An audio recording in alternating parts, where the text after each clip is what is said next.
All right, let's dive into the heart of Italy, the Dolomites. Imagine those towering limestone peaks, emerald valleys, and charming villages. A blend of Italian, Austrian, and Latin cultures. It's no wonder the Dolomites are topping travel bucket lists all over the world. What's so cool about the Dolomites is the mix, You've got that natural grandeur of the mountains, but then you also have this really rich cultural scene. One minute you're hiking an alpine trail, and the next you're sipping espresso in a cute little village Oh, square. that's that variety, that diversity that I love. Okay, so say we've got 8 amazing days to spend in this magical region. Where do we even begin? We've put together an itinerary that really captures the essence of the Dolomites, hits all the highlights, and of course leaves some room for, spontaneity, I'm exploration. already there. Day 1, we land in Italy, ready to soak it all in. Where are we going first? Our journey begins in Bolzano, the capital of South Tyrol. It's a really vibrant city, tons of history, and the perfect place to get acclimated to, that unique Dolomite atmosphere. Bolzano it is. First things first. After dropping off our bags, what should we do? You have to see Bolzano's historic center. I mean, imagine walking through those cobblestone streets, colorful buildings. It's like every corner has a story to tell. I can already picture myself sipping a cappuccino at a cafe, Ah, just watching the world go by. exactly. And while you're exploring, make sure to check out Walther's Square, the heart of Bolzano, really bustling. Walter Square, got it. What else is on the agenda for our first day? Right near Walther Square is the South Tyrolean Archaeological Museum. Now, this is where you'll find a pretty remarkable relic. Let's see the Iceman. Let's see the Iceman. Yeah, the naturally mummified man from the Copper Age, right? That's the one. It's an incredible chance to step back in time, like over 5,000 years ago. Okay, I'm adding that to my list. History and mystery. What's not to love? As the day winds down, we'll check into our accommodations. We've got 2 great options for our stay in Bolzano. There's the Hotel Capello, super modern, comfortable, and centrally located. Or, if you're looking for something a little more intimate, there's this charming B&B, simply called B&B Bolzano. Decisions. Yeah. Let's say we go for the cozy B&B. Day 2, we wake up in Bolzano, ready for more. Yeah. What's next on our Dolomite adventure? We're going beyond the city limits. Today's the day we witness those iconic Tricime di Lavaredo, 3 towering peaks. They really dominate the landscape. You won't believe the views. The Tricime di Lavaredo. I've seen pictures. Absolutely majestic. How do we get up close to those giants? There's a super popular hiking loop around the peaks. Takes about 3, maybe 4 hours. It's a moderate hike, so, you'll need proper footwear and plenty of water. I love a good hike. But what about those who, prefer a less strenuous activity? Don't worry, you can still experience those breathtaking views. There are some scenic drives and viewpoints that are equally stunning. Or you can even take a guided tour if you'd rather just sit back and relax. So hiking, driving, guided tours, those epic views are a guarantee. Absolutely. And after a day of exploring the Tricime di Lavaredo, we'll head back to Bolzano for a well-deserved dinner. Speaking of dinner, what culinary delights await us in Bolzano? Okay, so South Tyrol has this really unique culinary scene. It's like a blend of Italian and Austrian influences. Think hearty dishes, fresh ingredients, and flavors that reflect the region's, its diverse heritage. Okay, my taste buds are officially intrigued. What dishes should we be on the lookout for? You cannot leave Bolzano without trying polenta. It's a creamy cornmeal porridge. It's served with all sorts of things like cheese or meat. It's a true taste of South Tyrol. Polenta, check. What else is on our culinary checklist? There are a lot of delicious variations on Austrian classics like schnitzel and dumplings, and if you're looking for something sweet, the apple strudel in this region is divine. Apple strudel, I'm sold. All right, day 3, we wake up maybe to the smell of fresh pastries wafting through the air. Where are we headed today? Day 3, we're heading to the heart of the Dolomites, Cortina d'Ampezzo. Cortina d'Ampezzo. It just sounds so elegant. Tell me more. It is nestled in this beautiful valley, surrounded by these towering peaks. Cortina is known for its chic atmosphere, its high-end shops, and its history as a Winter Olympics host. So mountain vibes meet Italian sophistication. I love it. What's first on our agenda in Cortina? The drive from Bolzano to Cortina is about 2 hours, and it's incredibly scenic. You'll be winding through mountain passes alongside these sparkling rivers. You'll pass through charming villages. Sounds like there will be plenty of photo ops on this drive. Oh, for sure. Once we get to Cortina, we'll check into our accommodations. We've got 2 great choices for our stay in Cortina. There's the Hotel Cortina, a classic choice. Stunning views, Or there's B&B Cortina, super cozy and welcoming. Both sound amazing. Let's go with the classic elegance of Hotel Cortina. What adventures await us once we've settled in? Well, let's take a stroll through Cortina's town center. Think elegant boutiques, cafes spilling onto the sidewalks. There's this vibrant energy that's, sophisticated but welcoming at the same time. You can already picture myself window shopping and soaking up that chic mountain town atmosphere. What else? You can't visit Cortina without a visit to the Olympic Stadium. It's a reminder of the town's, sporting legacy. The Olympic Stadium, the views from there must be incredible. They are. The panorama of those surrounding peaks. Wow. So we've explored the town, taken in those Olympic vibes. Now I'm ready for some nature. Which hiking trails are we hitting? You are in hiking paradise. We've got so many options. We could hike to Lago di Sorpes. It's a stunning turquoise lake, high up in the mountains. A hidden turquoise lake. I'm in. Tell me more. It's a bit of a hidden gem. The hike's about 2 hours, but oh, the views. The water is the most incredible shade of turquoise, and those surrounding peaks, just magical. Okay, Lago di Sorpes is going on the itinerary. Excellent choice. And if we're feeling adventurous, we could also take the cable car up to Tofana di Mezzo. The panoramic views from there are out of this world. You can see the whole region. Cable car. I'm always up for a cable car ride, so Yeah. hike to a hidden lake or soar above the peaks. Cortina's got something for everyone. Exactly. And after a day of exploring Cortina's natural wonders, we'll indulge in the local cuisine. Yes, food. What culinary treasures await us in Cortina? Get ready for a treat. Cortina's culinary scene is, well, it reflects that sophisticated atmosphere. It's a blend of traditional mountain fare with modern Italian cuisine. So many options. Give me specifics. What should we be sure to try? You can't miss the casunzie. These delicious raviolis filled with beetroot or spinach, a regional specialty. Kazunzie it is. What else? Oh, you'll find some amazing game dishes, fresh pasta, and of course, incredible desserts. My mouth is watering. Okay, bring on day 4. What adventures are in store? Day 4 is all about one of the most iconic drives in the Dolomites, the Great Dolomites Road, the SS241. Now we're talking. The Great Dolomites Road. What makes it so special? It winds through the heart of the Dolomites, and, the views. At every turn, it's breathtaking. Soaring peaks, lush valleys, those iconic jagged rock formations. Okay, I have to see this. Any can't-miss stops along the way? Definitely make a stop at Paso Falzarego. There's an open-air museum there dedicated to World War I. You can actually explore the trenches and tunnels. It's a pretty poignant reminder of the region's history. Wow. History and scenery. Amazing combination. And we'll need to fuel up for all that driving and sightseeing. What about a traditional refugio lunch? Wait, a refugio? What exactly is a refugio? They're these charming mountain huts scattered all over the Dolomites. Often you can only reach them by hiking trails. They offer basic accommodation and, what we're interested in, these amazing hearty meals made with local ingredients. I love that. A culinary adventure in the heart of the mountains. Exactly. The food is authentic. Imagine enjoying a steaming bowl of polenta or a plate of local cheese, all while gazing out at those incredible views. I'm in. Refugio lunch it is.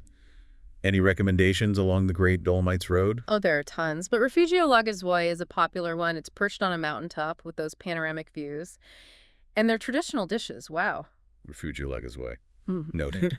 All right, so scenic drive, history lesson, hearty refugio lunch.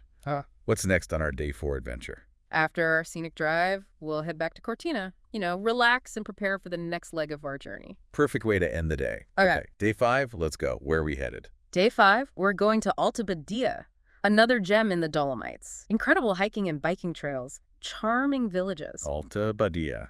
What makes it different from Cortina? Well, it's a bit more laid back than Cortina. Equally beautiful, of course, but with this more rustic charm. And the Latin culture is more prominent in Alta Badia. I'm intrigued. What's first up in Alta Badia? The drive from Cortina to Alta Badia is only about an hour, so we'll have plenty of time to explore. Excellent. Where are we headed first? I recommend starting with the Fin Senis Prague's Nature Park.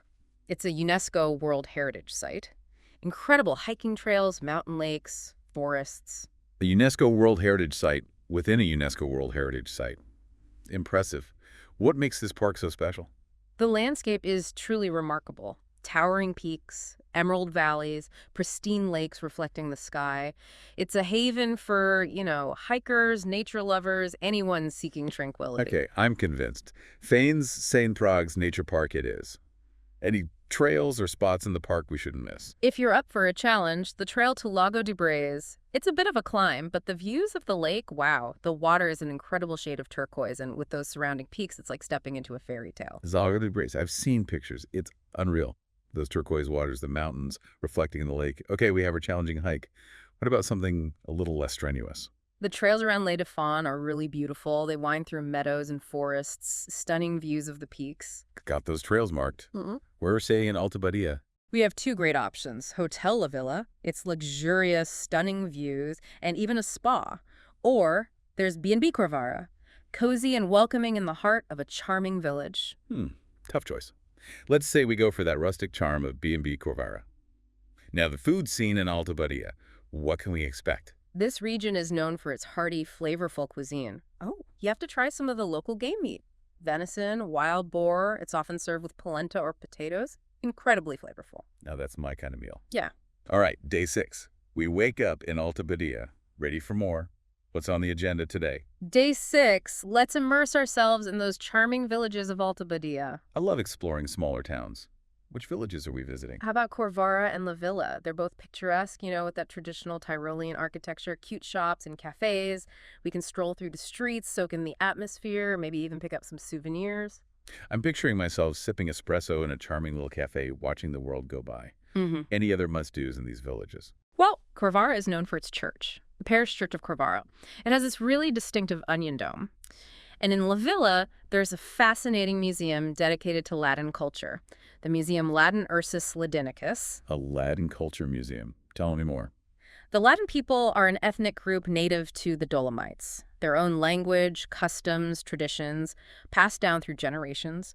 The museum's a great way to learn about their history and how they've preserved their culture. Adding that to the list. History, culture, charming villages. Day 6 is shaping up nicely. Now, what about dinner after a day of exploring? It wouldn't be a trip to Alta Badia without those local flavors. How about a traditional dinner? You read my mind. What's on the menu? I'm thinking we try some tortfres. They're these fried pastry pockets filled with spinach, ricotta, and herbs. A real treat. A true taste of Alta Badia. Tortfres it is. All right, day 7.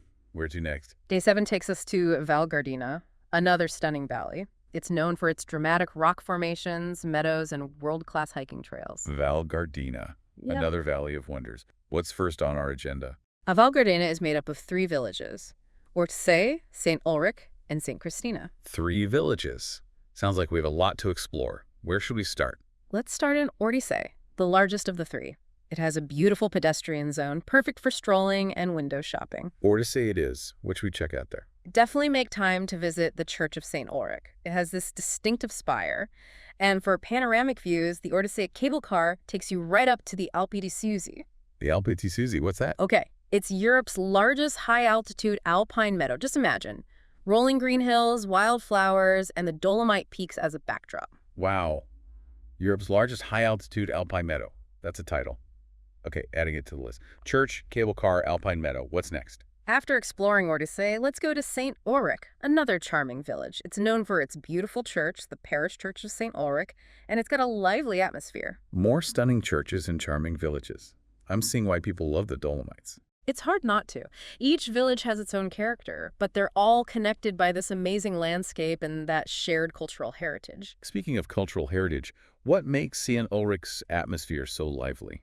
It's more bustling than Ortisei, a big après-ski scene in the winter, and in the summer, outdoor cafes and shops lining the streets, really vibrant. Okay, so a bit more energy than Ortisei. And St. Christina, the 3rd village. What's there? St. Christina is smaller, quieter, but still equally charming. It's a great place to relax, enjoy the scenery, and do some souvenir shopping. Perfect for unwinding and soaking up the peacefulness. Okay, 3 villages, churches, cable cars, alpine meadow.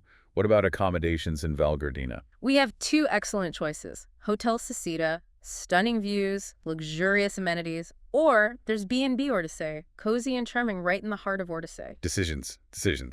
Let's go for the cozy B&B Ortisei. Now tell me about the food. What culinary adventures await us in Val Gardena? You'll see those Austrian and Italian influences in the cuisine, hearty dishes, fresh ingredients, and local specialties. Okay, give me the specifics. What should we be trying? Speck is a must-try. It's like a smoked prosciutto. Very popular. You'll see it on a lot of menus. Or you can grab some at a local deli and have a picnic in the mountains. Speck and a mountain picnic. Sign me up. Okay, on to day 8, our final day in the Dolomites. What's the plan? For our last day, how about a scenic drive to Lake Braze, one of the most photographed lakes in the Dolomites? Lake Braze. I've seen pictures. It's like something out of a fairy tale. Those turquoise waters, the mountains reflected in the lake. It's a magical place. The drive from Val Gardena is about an hour. Scenic route through forests and mountain passes. When you get to the lake, you can stroll around its perimeter, soak up the beauty. It's so tranquil. I heard you can rent a rowboat there. You can. It's an amazing experience. Gliding across the turquoise water, surrounded by those peaks. Just the sounds of birdsong. Rowboat on Lake Braze, adding it to the itinerary. The perfect way to say farewell to this amazing region. After our lake adventure, we can enjoy one last lunch. Savor those flavors and memories we've made. Sounds perfect. What's on the menu for our farewell meal? Let's go all out. How about Kaiserschmarrn? It's a traditional Austrian dessert, popular in the Dolomites too. It's like this fluffy, shredded pancake served with fruit compote and powdered sugar. The perfect sweet ending. Kaiserschmarrn it is. Sadly, all good things must come to an end. Time to start thinking about getting back to reality. What's the plan for our return to Bolzano? The drive from Lake Braze back to Bolzano is about 2.5 hours, so we'll want to make sure we have plenty of time. Makes sense. And then we say goodbye to the Dolomites, filled with incredible memories. And this is just a glimpse of what the Dolomites have to offer.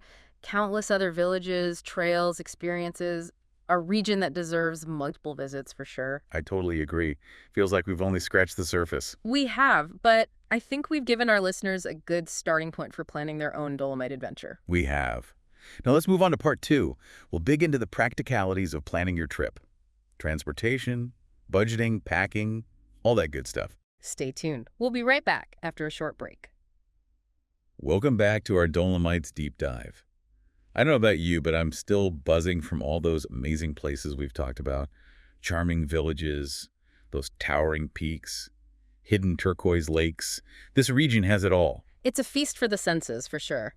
But let's get down to the nitty-gritty, the practical stuff.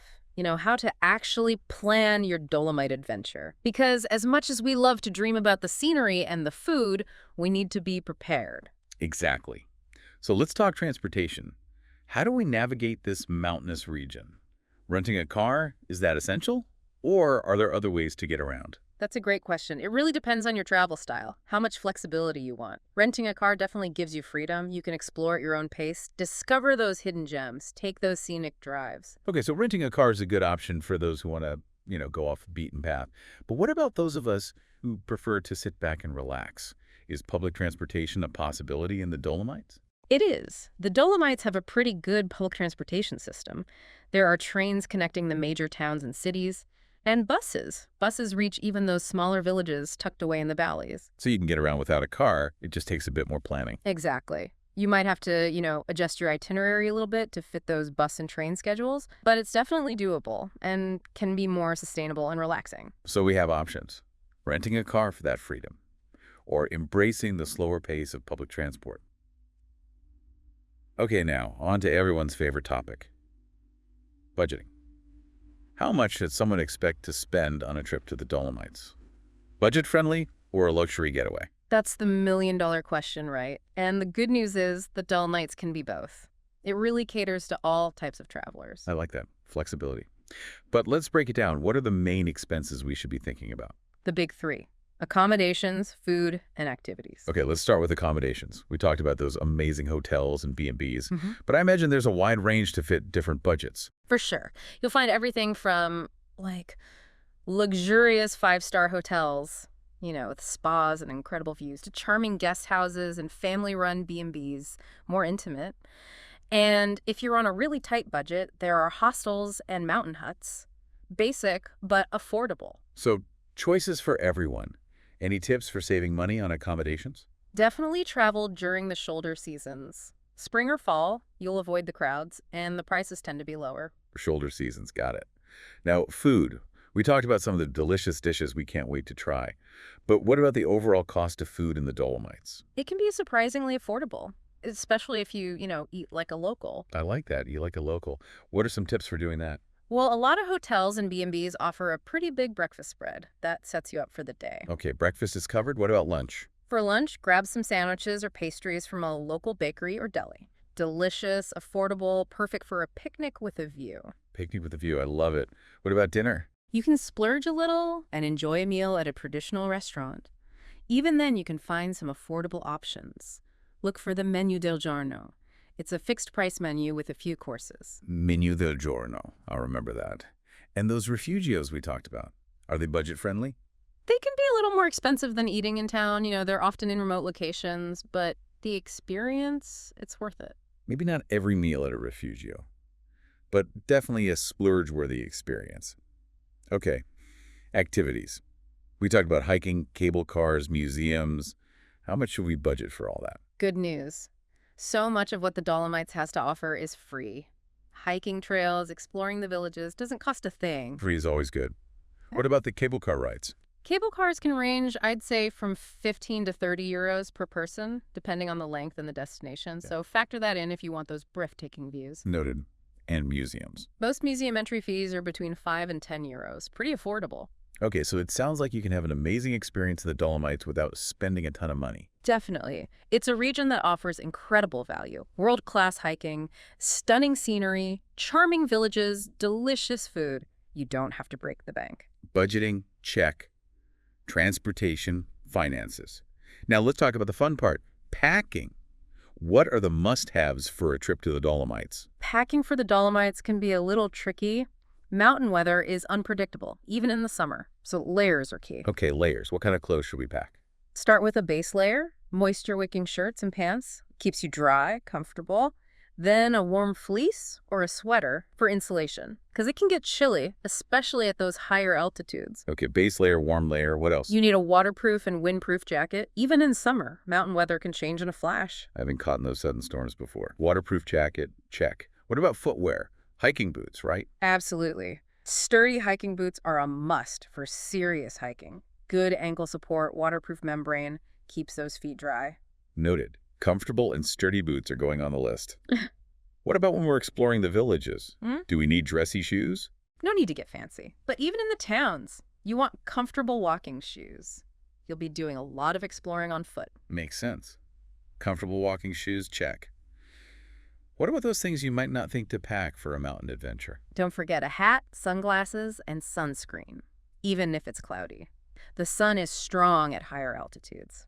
And a reusable water bottle. Super important, especially for hiking. Stay hydrated, and it's good for the environment. Great tips. Staying hydrated and protecting our skin. And, of course, a camera. Can't forget to capture all that beauty. Absolutely. You'll want to document all those memories. Okay, packing list is coming together. Clothes, shoes, essentials, camera.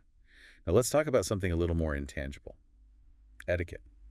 Cultural tips. Anything we should be aware of, especially as first-time visitors. The Dolomites have a rich history and culture, so it's important to be respectful of their customs and traditions. Okay, so how do we show that respect? Learning a few basic Italian phrases is always a good idea. Buongiorno and grazie can go a long way. A little effort goes a long way. Anything else? Tipping isn't as common in Italy, but rounding up your bill is always appreciated. And when you're hiking, stick to the marked trails. Protect that alpine environment. Respect the trails, respect the locals. What about noise levels? Yes. Be mindful, especially in those smaller villages. Peace and quiet are valued, particularly in the evenings. Makes sense. Okay, I think we've covered the basics. Transportation, budgeting, packing, even etiquette. I think our listeners are ready to start planning. Agreed. But before we move on to part 3, where we'll talk about some hidden gems and insider tips, let's leave our listeners with something to think about. What aspect of the Dolomites are you most drawn to? Those challenging hikes, the charming villages, the food, the blend of cultures. Ooh, that's a tough one. But for me, it's the sense of discovery. Exploring those hidden valleys, coming across those villages, immersing myself in the local culture, it's so enriching. I get that. It's like the Dolomites offer this chance to connect with nature, with history, and with yourself. It's a place to slow down, breathe that fresh mountain air, rediscover those simple joys. Well said. I think that's the perfect note to end on for now. Join us next time for part 3. We'll share some insider tips and hidden gems to take your trip to the next level. See you then. Welcome back to our Dolomites deep dive. We've explored so much already. Bolzano, Cortina, those incredible Trecime di Lavaredo peaks. We even had that delicious Refugio lunch. But now it's time for those hidden gems, the secret spots. You know, the places that make a trip truly special. Oh, the Dolomites are full of surprises. Even after all these years, I still find places that, wow, just take my breath away. I love that, the element of surprise. So spill the secrets. What hidden valley should we explore? How about Val di Funes? It often gets overlooked. Val di Funes, okay. Yeah. I'm intrigued. What's so special about it? Okay, picture this. Lush meadows, farmhouses, rolling hills, and in the background, the Odal Mountains. Those jagged peaks. You had me at Jagged Peaks. I bet photographers love this place. Oh, they do. And there's this charming little church, the Church of St. John in Ranui, perfectly positioned with the Odal Mountains right behind it. It's one of the most photographed churches in the Dolomites. I can see why. That's Yeah. postcard perfect. Any tips for exploring Val di Funes? Hiking trails? Scenic drives? There are tons of hiking trails, stunning views of the Odal Mountains and the whole landscape. You can choose a more challenging hike or just a leisurely stroll through meadows and forests. So hiking for everyone. What about for those of us who, prefer two wheels? You can rent bikes, explore the valley, stop at farmhouses for some fresh cheese, enjoy the views. Sounds amazing. Okay, Val di Funes is going on my list. What other hidden gems? Any secret lakes we need to know about? How about Lago di Sorapis? We talked about it briefly, but this hidden turquoise lake, it deserves more attention. Hidden turquoise lake. You had me at hidden. Tell me more. It's way up in the mountains, surrounded by these towering peaks, lush forests. The water, it's this incredible shade of turquoise because of the glacial silt. It's a bit of a hike to get there, but so worth it. You said it was about a 2-hour hike. Is it a tough one? It's moderate. Some elevation gain. Totally doable if you're reasonably fit. Just wear good hiking boots and bring water. I'm picturing that moment when you reach the lake, seeing that turquoise water for the first time. It's magical, and Yeah. it's usually less crowded than some of the other lakes, so you can really just enjoy the peacefulness and beauty. Lago di Sorapis, you're back on the list. Now, I know we've talked a lot about food, but I'm always up for more culinary adventures. Any hidden food gems we haven't uncovered yet? We can't forget about the refugios. We touched on them, but they're worth a deeper dive. Okay, refugios, round 2. Remind me, what exactly is a refugio? These charming mountain huts, scattered all over the Dolomites. You often have to hike to reach them. And they're a haven for hikers. They offer basic accommodation and, importantly for us, amazing meals. Hearty, made with local ingredients. It's like a refuge for travelers. I love it. What kind of food do they serve? Think hearty soups, polenta, cheese, those traditional dishes like canederli and turtris. Simple food, but so good. Fresh ingredients, often cooked over a wood-burning stove. Oh, that sounds incredible. Is it budget-friendly? It depends. Some refugios are more basic, with simple meals at reasonable prices. Others are more upscale, gourmet menus, stunning views. But even the pricier ones offer a really unique dining experience. So refugio dining, rustic and affordable, or gourmet and splurge-worthy? Got it. Any recommendations? We mentioned Refugio Lagosuoi, panoramic views, but there are so many. Refugio Fans is another one, high up in an alpine meadow, the views. Refugio fans on the list. Okay, we've got our hidden valleys, secret lakes, refugio adventures. Any hidden cultural experiences you recommend? Something to really connect with the local way of life. Absolutely. Check out a local festival or market. The Dolomites have a ton of festivals throughout the year, celebrating food, wine, music, folklore. Oh, I love festivals. Such a Yeah. great way to experience a culture. Any suggestions? The Cortina Winter Festival in December is magical. Christmas markets, ice sculptures, concerts. Cortina becomes a winter wonderland. I can practically hear the Christmas carols already. What about summer festivals? The sounds of the Dolomites Festival in the summer. They bring in world-class musicians. Imagine listening to classical music in those stunning outdoor settings. The peaks, the valleys. Wow. Classical music in those epic landscapes. Mm-hmm. Okay, so we have our winter festival, our summer festival. What about local markets? Any must visits? The market in Bolzano is great. It's all about the regional food, fresh produce, cheese, cured meats, wine. You'll experience all the flavors of the Dolomites. I love wandering through markets, finding those local specialties. Now, before we wrap things up, I want to touch on sustainable tourism. We talked about it before. I know the Dolomites are really committed to preserving their natural beauty and culture. Any specific eco-friendly experiences or places to stay? There are quite a few eco-friendly hotels and guest houses. They focus on sustainability, using renewable energy, sourcing ingredients locally, minimizing their environmental impact. I love that. Sustainable and responsible travel. So important, especially in such a beautiful environment. Any accommodations that stand out? The Hotel Quell Nature Spa Resort in Valdifunes is a great example. They're all about sustainability, renewable energy, local ingredients, and they have these wellness programs inspired by nature so you can relax and rejuvenate while minimizing your impact. Hotel Quell Nature Spa Resort, noted. Now, as we say goodbye to the Dolomites, what's your final piece of advice for someone planning their first trip to this magical region? Embrace the slower pace of life. Disconnect. Immerse yourself in nature. Savor every moment. The Dolomites are a place to reconnect with yourself. Hike those peaks, wander through those villages, enjoy the local food. Let yourself be captivated by the beauty. So well said. Travel is about those experiences, connecting with nature, making memories. Exactly. And the Dolomites, they offer a unique opportunity for that. Well, I think we can both agree Right. we've fallen in love with the Dolomites. Absolutely. I hope our listeners feel inspired and ready for their own Dolomite adventure. They definitely are. We've covered so much, from those iconic peaks to those hidden gems. We've given them the tools to plan an amazing trip. And this is just the beginning. The Dolomites are all about surprise and delight. So explore, discover, and make your own memories. Couldn't have said it better myself. That wraps up our Dolomites deep dive. Until next time, happy travels, everyone. Happy travels!